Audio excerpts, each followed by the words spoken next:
yebo usayimina khulu. Yebo ngicela ungadikali mina ngishayela phela kade ngifisa nawe. Yebo naseziko akusala ngisho siklala kunjalo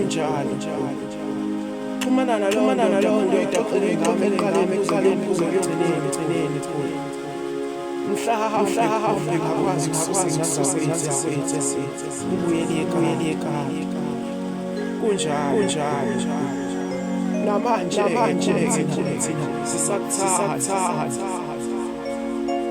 Yebo